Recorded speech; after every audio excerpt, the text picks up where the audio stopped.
मुखिया और JDU supremo Nitish Kumar action mode में है। न सिर्फ शासन स्तर पर बल्कि जेडीयू के संगठन स्तर पर भी। एक तरफ रविवार को सीएम ने ऐतिहासिक गोलघर का निरीक्षण किया और विकास कार्यों का जायजा लिया, तो दूसरी तरफ जेडीयू में ऑपरेशन क्लीन को लेकर अमली जामा पहनाना शुरू हो चुका है।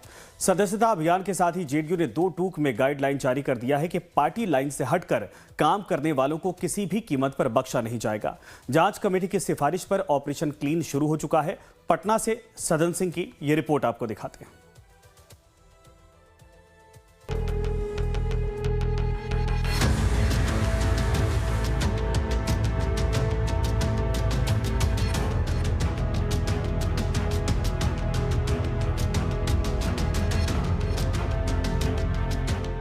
नए साल में सुशासन बाबू को लेकर जेडीयू का सोशल मीडिया कैंपेन आजकल चर्चाओं में है।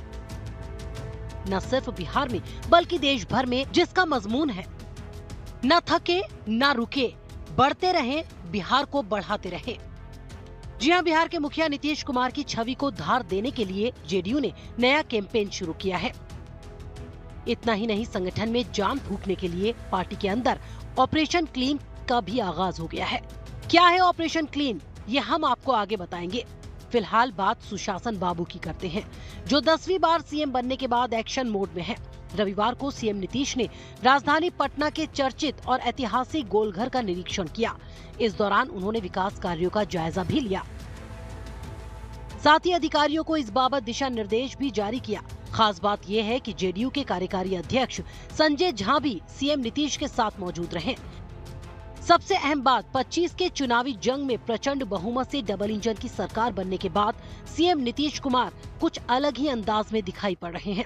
लगातार जिलों का दौरा कर विकास कार्यों की समीक्षा तो कर ही रहे हैं, प्रदेश के सभी विभागों के अधिकारियों को आम जनता से सीधा संवाद कर उनकी कठिनाइयों को दूर करने के दिशा निर्देश भी जारी किए हैं। जाहिर है, सीएम नीतीश के इस अंदाज से उनकी पार्टी जेडीयू में उत्साह भी है और खुशी भी। पार्टी प्रवक्ता नीरज कुमार की माने तो जनसेवा को ही अपना धर्म मानकर नीतीश कुमार निरंतर बिहार के लिए चलते रहे। संघर्ष हो या चुनौतियां, उनका संकल्प कभी डगमगाया नहीं। सुशासन की राह पर बिहार को हमेशा आगे बढ़ाते रहे। माननीय नीतीश कुमार जी का व्यक्तित्व इतना भारी है कि पुरस्कार उनके व्यक्तित्व के पीछे दौड़ता है। नीतीश कुमार जी पुरस्कार के मोहताज नहीं है। नीतीश कुमार जी को वर्ल्ड ऑफ रिकॉर्ड्स लंदन में नाम दर्ज हुआ। सीएम नीतीश ने गोलघर का दौरा ऐसे समय में किया है जब वो आम लोगों के लिए बंद है, क्योंकि संरक्षण और मरम्मत का कार्य महीनों से चल रहा है, जिसकी वजह से पर्यटकों की एंट्री बंद है। सीएम ने पटना गोलघर की स्थिति, Golghar park, light and sound समेत लेजर शो का जायजा लिया। इस दौरान सीएम नीतीश ने अधिकारियों को निर्देश दिया कि पटना का गोलघर बिहार की एक ऐतिहासिक धरोहर है, लिहाजा गोलघर परिसर का सौंदर्यीकरण अच्छे ढंग से कराएं।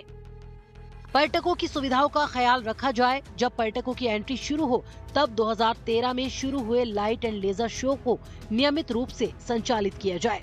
इससे लोगों को इतिहास की जानकारी प्राप्त होगी। इसके लिए डिस्प्ले बोर्ड भी लगाए। बता दें कि गोलघर वास्तुकला का एक अद्भुत नमूना है। इसका निर्माण अंग्रेजों ने 1786 में कराया था। किसी के ऊपर भी कोई भी है, वो एमपी रहे, मंत्री रहे, विधायक रहे, खर्चकर्ता रहे, पदाधिकारी रहे, अगर पार्टी के खिलाफ किए होंगे और उनका जो रिपोर्ट है प्रमाणित होगा तो उन पर कार्रवाई होगा। चुनाव के पहले उन लोगों को भी पता था कि बिहार में हमारी सरकार नहीं बनने वाली है, इसीलिए उनके जो कार्यकर्ता थे, नेता थे, उन्होंने कहीं ना कहीं अंदर खाने से विद्रोह किया। और जब विद्रोह पूर्ण रूप से सामने आ गया तो अब इनको मजबूरी में कार्रवाई करनी पड़ रही है। क्या है ऑपरेशन क्लीन?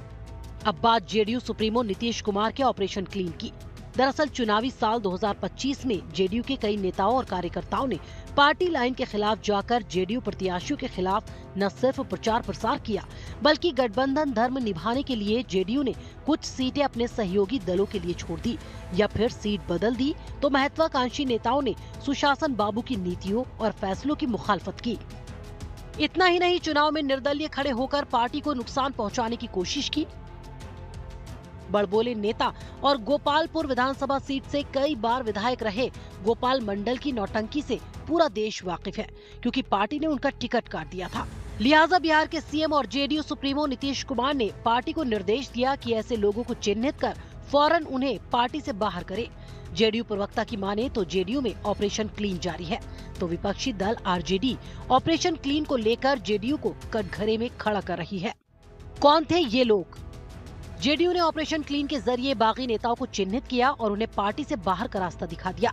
जेडीयू ने 12 नेताओं को 6 साल के लिए पार्टी से निष्कासित कर दिया है। निष्कासित नेताओं में अशोक सिंह, रामदास सदा, संजीव कुमार सिंह, संजय कुशवाहा, कमला दशहरा, प्रिंस अविनाश, लाल देव, गोपाल शर्मा, महेंद्र सिंह, दास मुर्तजा शोधकर्ता, अमित कुमार और मोहम्मद जमीलुर रहमान का नाम शामिल है। खबर है कि पार्टी पूर्व सांसद और वरिष्ठ नेता केसी त्यागी से भी नाखुश है, क्योंकि उन्होंने पार्टी से बिना सलाह मशवरा किए नीतीश कुमार को भारत रत्न देने की न सिर्फ मांग की, बल्कि केंद्र सरकार को पत्र भी लिख दिया। त्यागी के बयान पर फौरन प्रतिक्रिया हुई। जेडीयू ने न सिर्फ त्यागी के बयान से खुद को अलग कर लिया, बल्कि सियासी हलकों में चर्चाएं शुरू हो गई कि केसी त्यागी जेडीयू में है भी या नहीं। वो पार्टी के साथ हैं या नहीं, पार्टी के कार्यकर्ताओं को और नेताओं को ये भी पता नहीं है। इसीलिए उनके बयानों को उनकी निजी क्षमता में दिए गए विज्ञप्ति के तौर पर और बयान के तौर पर देखा जाना चाहिए। क्यों हो रही है कार्रवाई? जेडीयू में अचानक ऑपरेशन क्लीन क्यों शुरू हुआ, ये सबसे बड़ा सवाल है।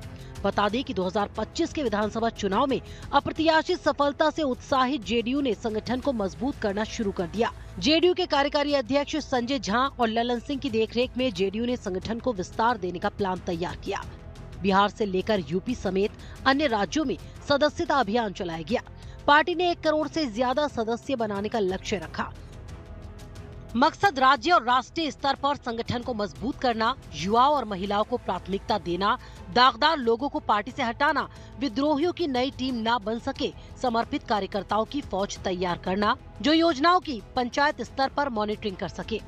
और जिस तरह से जनता दल यूनाइटेड के अंदर ही पिछले दिनों कुछ इस तरह की गतिविधियां दिखी हैं जो पार्टी विरोधी गतिविधियां मानी जा सकती है, चाहे वो चुनाव के दौरान हो, चुनाव के दौरान की गतिविधियां हो, इसके बाद की गतिविधियां हो, या हाल के दिनों के कुछ मामले हों, तो वैसे लोगों को आइडेंटिफाई करके अगर पार्टी उन पर कार्रवाई कर रही है तो मुझे लगता है कि अनुचित नहीं है।